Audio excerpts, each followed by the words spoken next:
ఇది ఒక్కసారి చూసినాక మాట్లాడుకుందాం.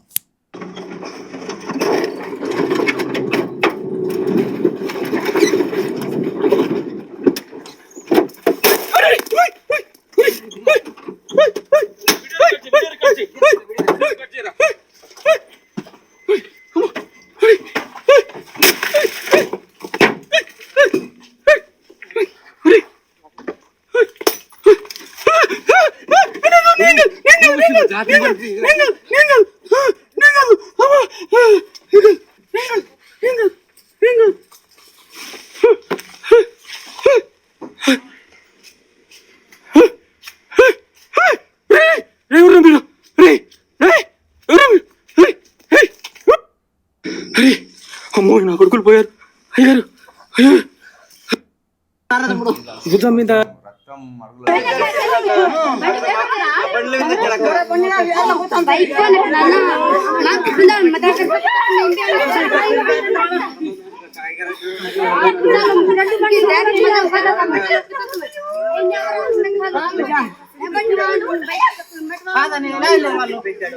ఇటు ఇలా వెళ్ళిపోయారు. ఇలా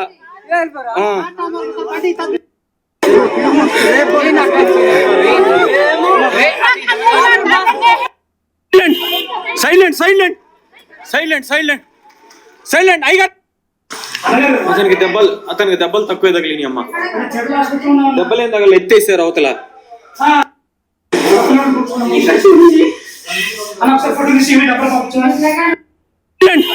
సైలెంట్ సైలెంట్ భుజం మీద పాస్టర్ అభినయ్ దర్శన్ గారు ప్రవీణ్ పగడాల గారి హత్య అనంతరం 2 తెలుగు రాష్ట్రాలలో పాస్టర్గా క్రైస్తవ సేవ చేస్తున్న వారిలో ఒక ఆలోచన కలిగింది.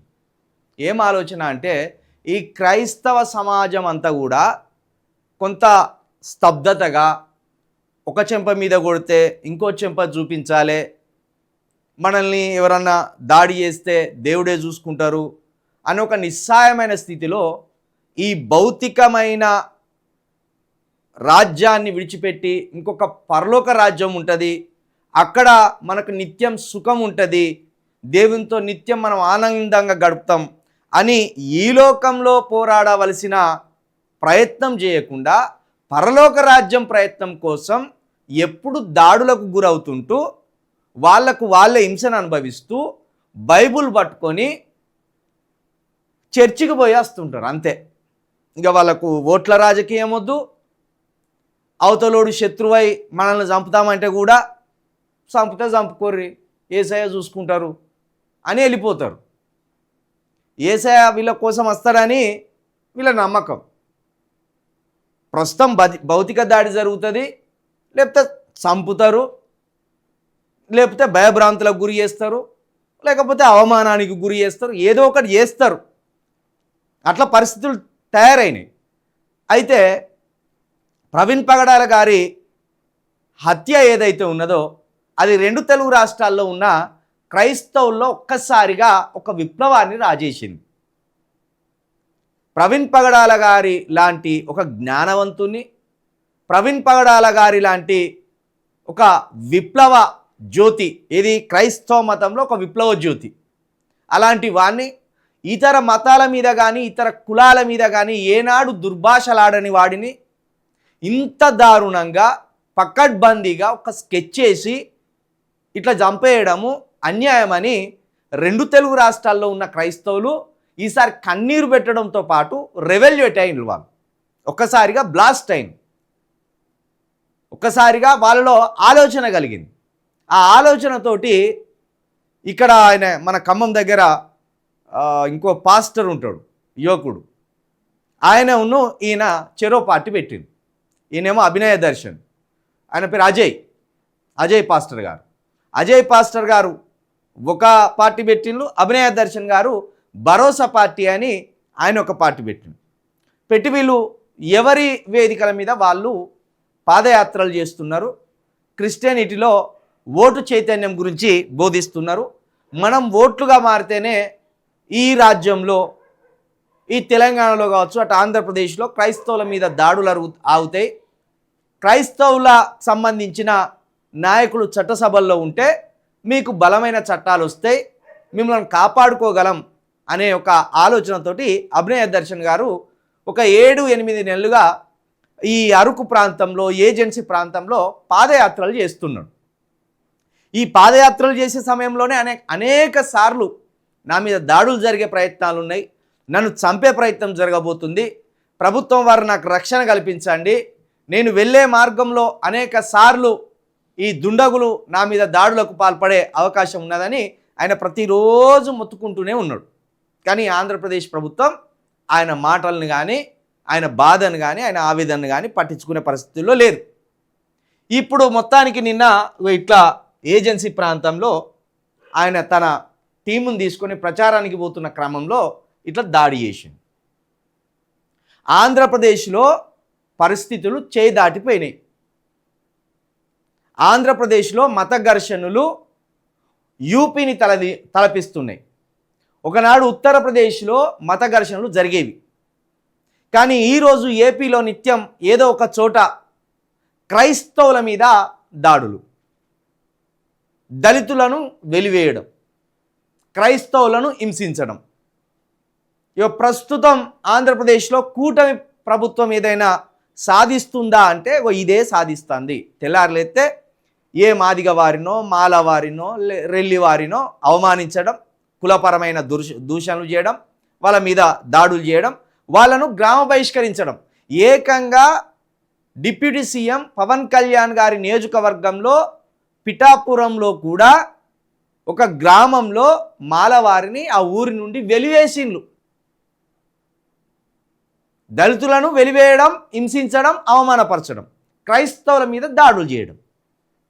దీనికి రఘురామరాజు గారు మరింతగా దీనికి ఆజ్యం పోయడం, నిప్పులో ఉప్పేసినట్టుగా.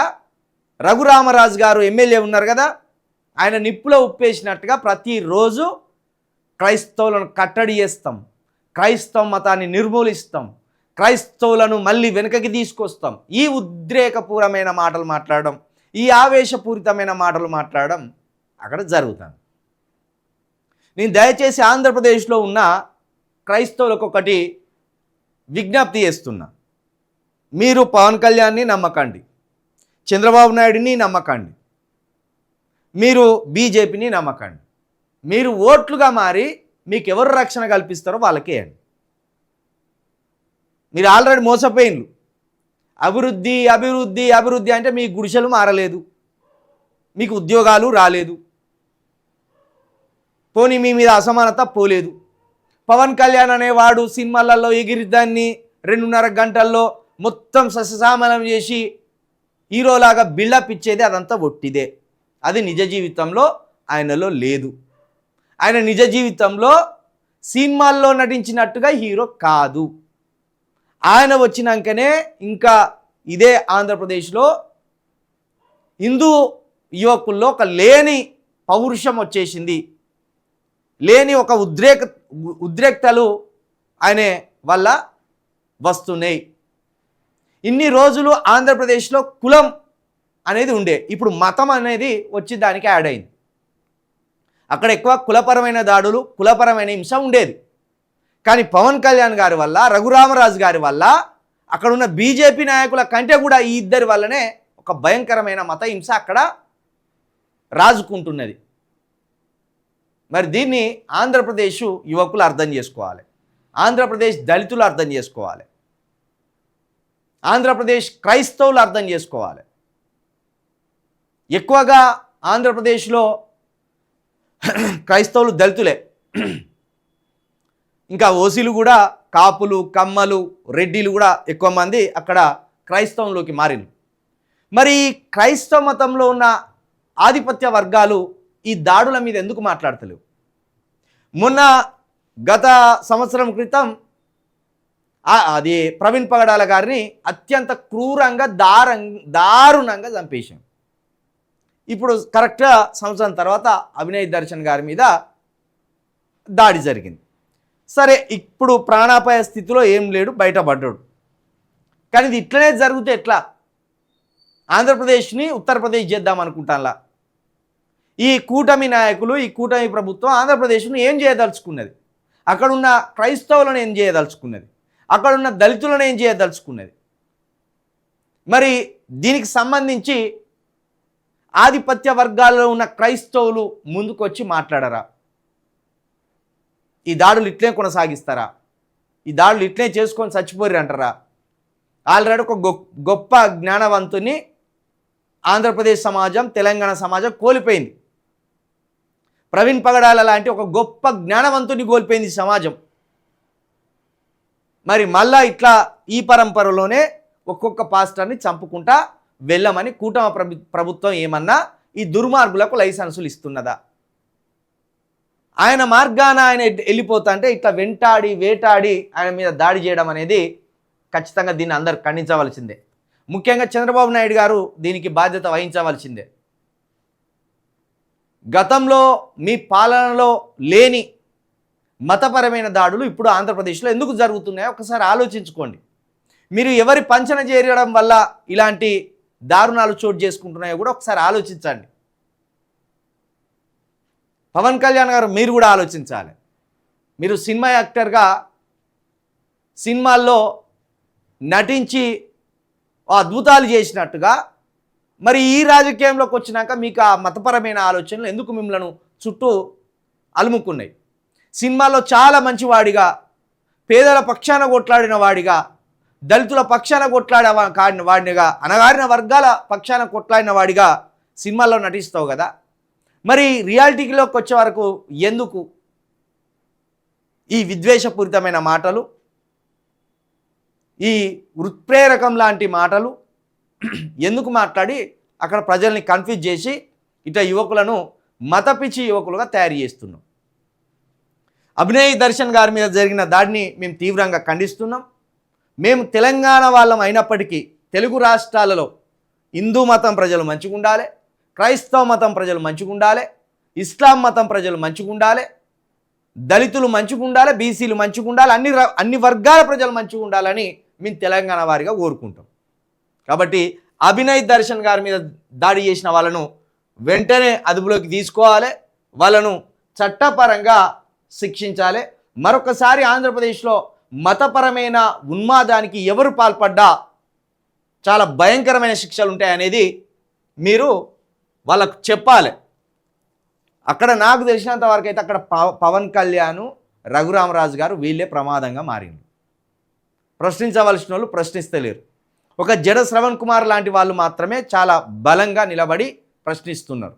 ఇక మహాసేన రాజేష్ అని ఆయన వాళ్ళు ఉండే, మరి ఆయన గొంతు ఏమైందో తెలియదు, ఏడున్నాడో తెలియదు, ఏ పార్టీ దగ్గర ఉన్నాడో తెలియదు, మొత్తానికైతే సైలెంట్ అయిపోయింది.